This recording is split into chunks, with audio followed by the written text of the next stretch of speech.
Hi YouTube. I'm now doing my 20 weeks and 6 days update. So much has happened since my last update. I really didn't feel like doing this update, but I was like, let me go ahead and get out the way before it get too late. Um, well, it really hasn't been that much change in symptoms and stuff. Um, I've been in the hospital last week. Um, it's a long story. So I guess I just tell you guys what happened. So Thanksgiving, I went that Thursday Thanksgiving. I went to go visit my family, whatever, and I came back home. That that Friday, I was back home. I think I left. I left from where I was at Thursday night about 11 or 12. I was back home Friday, so I started getting sick Friday about 4 o'clock. I ate something, then my stomach started feeling really funny.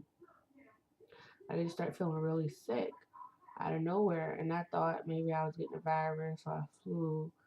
And first, I was having pain on my side, and I felt really dizzy, like I was about to pass out. So I went to the emergency room and told them that I was feeling really dizzy, that to the point I couldn't even stand, like I was about to pass out, and my stomach was hurting really bad out of nowhere. I don't know why it was hurting. So I went to the hospital and sent me up to the high risk part of the hospital or whatever if you're pregnant. So I went up there. She checked me. She checked TJ. She said that he was okay, nothing wrong with him. Checked his heartbeat. His heartbeat was 150. I think his heartbeat was great. I kept asking her why was I feeling dizzy, and she kept saying she don't know. So they really didn't know why I was dizzy. So she gave me some type of medicine for my stomach because she just thought it was a stomach virus. And I forgot what the medicine called. My husband remembered, but I cannot remember the medicine. So she gave me some medicine and sent. I told him then before I left, I told him my stomach hurt really bad, like real bad, to the point that it hurted for me to walk. And she was like, "Well, maybe it's just a stomach virus. So go home, drink water." So I got home about 11. Soon as I got home, I tried to lay down. Couldn't. My stomach was hurting so bad. I could not lay down. It felt like someone would stab me in my stomach. That's how bad it was hurting. So I went in the bathroom. Now, it was 11 o'clock when I got home. 11:30. I was in the bathroom 11:30 until 5:30 the next morning, throwing up and could not sleep. I stayed up that whole entire night just throwing up. Like I couldn't. I kept trying to go to sleep. Like I had to actually sleep in the bathroom. So I vomit, then I not fall on the floor. I lay on the floor because I was exhausted, like so tired. So I vomit, then I just lay on the floor and like leave my head on the tub, not the toilet, the tub, and I just fall asleep. And I wake up, I throw up again. I think I threw up about 7 or 8 times. So it was 5:30. My husband, then my sister-in-law, and my brother kept checking on me. Was like, "Are you okay?" I was like, "Yeah." It's just a stomach virus. I feel better in the morning. It'll go away. So I was just throwing up and throwing up. And my husband came in there at 5:30 and was like, "Oh my God, I can't believe you was in the bath," because he thought I was in bed with him. My husband is a hard sleeper. He don't notice nothing. So he thought I was in bed with him. He woke up because my husband never wake up during the night. And all of a sudden he woke up and he came checking me. He was like, I thought something was wrong. He was like, "Why?" He was like, "Why you want to bed?" And I was like, "I've been throwing up the whole entire night.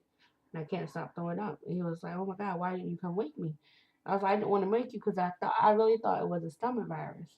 So I thought by the morning my stomach felt better and I shouldn't be throwing no more." So by 5:30, I tried to stand up and I couldn't stand. That was to the point my stomach was hurting so bad. Like on my right side of my stomach, the lower part, my belly button is the right part of my stomach. That's where it was hurting so bad. And so I called the hospital I went to. I called them back, and I was like, I've been up ever since 11 o'clock to 5:30 this morning, just straight throwing up. Couldn't sleep, couldn't lay down on my stomach. And I was like, oh well, you have a stomach virus. Just drink some water.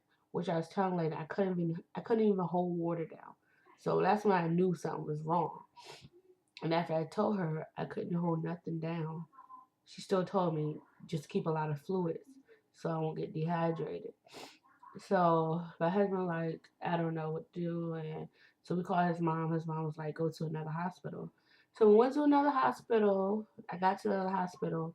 As soon as I hit the other hospital, I couldn't walk.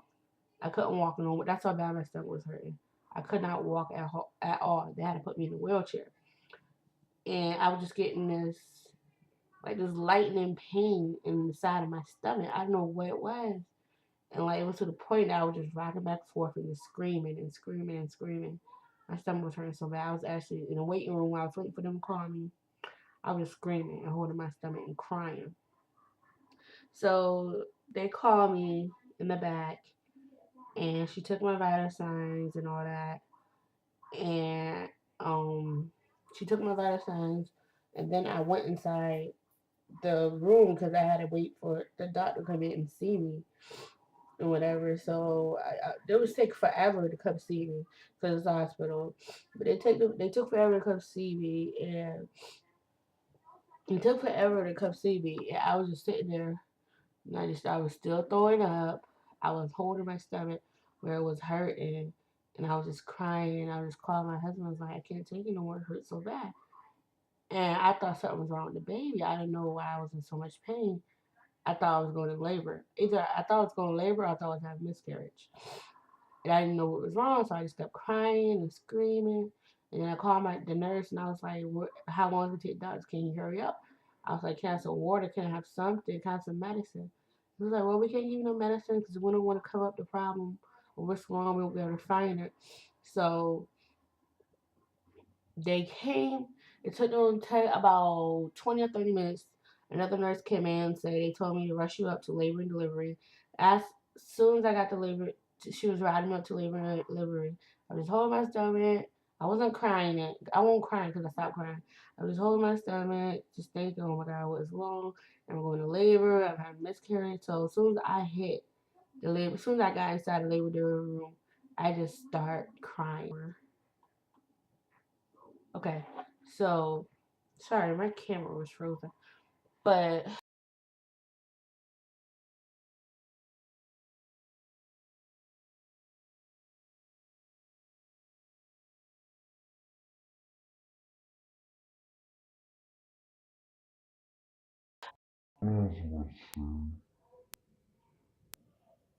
Yeah, I was in the labor there. I just burst out crying because I really thought I was going into labor. I was like, oh my God, I'm only 20 weeks. It is way too soon. I was just crying and crying and crying and crying and crying and crying. Like, and my husband started crying. And oh, Lord.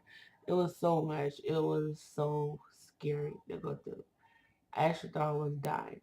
I didn't know what was going on. I was like, it can't be a stomach virus causing this much pain. So all the doctors came in, they checked me, and when it got to the point he came in, the doctor came in, and he pressed on my stomach, I just screamed. It hurted so bad. I couldn't even touch the spot because I could touch it at first, but I wouldn't. The doctor wouldn't go press on my stomach when I told him it was hurting, and I just screamed. That's how bad it hurt. It hurted so bad. So after he touched it, he was like, this look like it can be your appendix. I think I keep getting it wrong. Appendix. I think it's called your appendix. I think that's what it's called. He said it was that. It could be that. He said it could be that or my gallbladder that was causing so much pain. I was like, I went to the doctor in the other hospital. They said that was wrong with me. They didn't see nothing that was wrong. So excuse me. So I told him the other doctor said, well, not wrong, but just send me home and told me to drink fluids. So he said they would have to do major surgery. They had to do a whole bunch of ultrasounds, which was so painful because that spot it kept touching, it was so sensitive and it hurted so much. It was so painful. I really, really, really thought I was in labor. I was about to die. That's how bad it hurt. I'm not exaggerating. It was to the point that when it touched it, I just screamed and cried. So he said it was my appendix. They had to do a procedure when they stick a camera inside my stomach to see if that was a problem. And it was telling me all the side effects. They had to put me on anesthesia. Um, so I was really concerned about my baby. I was like, "Will it affect the baby? Will it affect the baby?" He was like, "No, you're right at the right point in pregnancy where it won't bother the baby." So I was like, "Okay, just go ahead and do it, get over with, because I don't want this pain no more." So they had to find TJ, my son, TJ heartbeat to see how was he doing, see was anything affecting him. But his heartbeat was good the whole time. His heartbeat was good. I could feel him kicking and moving the whole time. Everything was going on like he would not stop moving. So they checked though, and the lady was like, "You have a very active baby," and she was like, "That's good. That's he's moving. He's moving. It's kicking. His heartbeat was 150, so nothing affected him." So I was so relieved to hear that. Then they came in and said that before I went to surgery, my husband was there. They was telling me, "Yeah, this is a life threatening situation. Like, and if I would have waited another day, well, that's after surgery. But okay, so they told me all the side effects, everything that happened with the surgery. There was a 5% death rate if I got the surgery or whatever. And I wasn't scared. Like I prayed or whatever. I wasn't scared no more, but I was scared. Not really. I was just ready to get the pain. Like I just wanted the pain to go away. So they told me about the surgery. They was telling my husband. So I think the surgery took about 3 to 4 hours, and I woke up. The pain was gone. I just woke up out of surgery. Smile. I don't remember them putting me to sleep. That's the one thing I don't remember. I don't remember getting on the operating table and them putting me to sleep. I don't remember it. Only thing I remember is waking up with an oxygen machine on my face, trying to sit up, and they had to set me back down. I was still on the table. I was trying to take because the thing it was doing something. I tried to take it off my face, and they put my hands down. I was like, no, no, no, don't move. So they put me on the other table, and they walked me out. They rolled me out to the recovery room. And it was like surgery went great. It was like they found a problem, and everything's great. Not everything's great, but they found a problem. They found a problem. It was my not my gallbladder. It was my appendix, and they had to remove it. And they was telling me if I would have waited, I'm gonna make a part 2 to this video. So okay, so this is part 1. I'm gonna go ahead and make part 2.